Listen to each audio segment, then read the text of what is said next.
diversity in the United States, specifically with language. So language is one of the trademark skills that humans have over a lot of other creatures. We're not the only creature that can use language in a profound and diverse way, but we definitely do it the most. Humans currently have 6,909 living languages, which means they're still adapting to this day and still being used.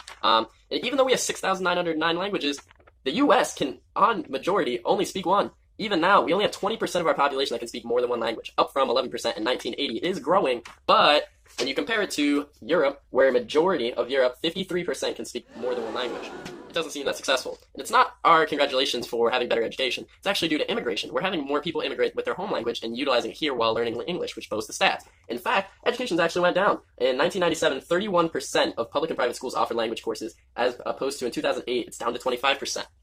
Now, we have a quote here from the former Secretary of Education, Ann Duncan, where she said, to prosper economically and to improve relations with other countries, Americans need to read, speak, and to understand other languages.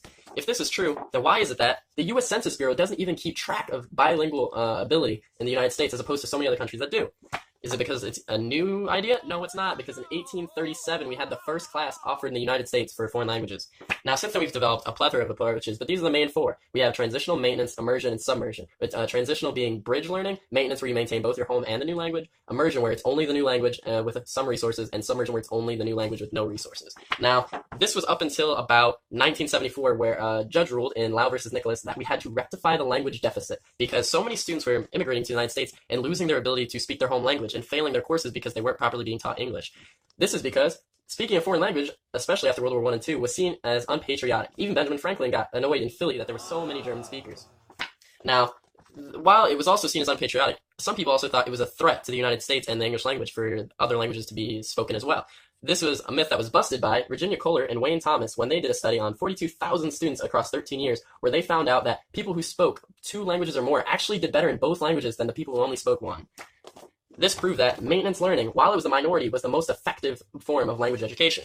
Now, it seems that we're losing our appreciation for other cultures and becoming closed-minded, and this is definitely shown when we see that 35% of American citizens have a passport, and only 5% of them actually use it and leave the country overseas. Now, that poses the question, why? Why is this happening? And we have to go deeper into that and think, why do we choose in America to be a good patriot rather than a good neighbor? To choose country pride over world pride, to choose to be American rather than a person who practices cultural open-mindedness and appreciates new perspectives. Why do we limit ourselves to the geography of where we were born rather than open our mind and become true world citizens? Thank you for your time.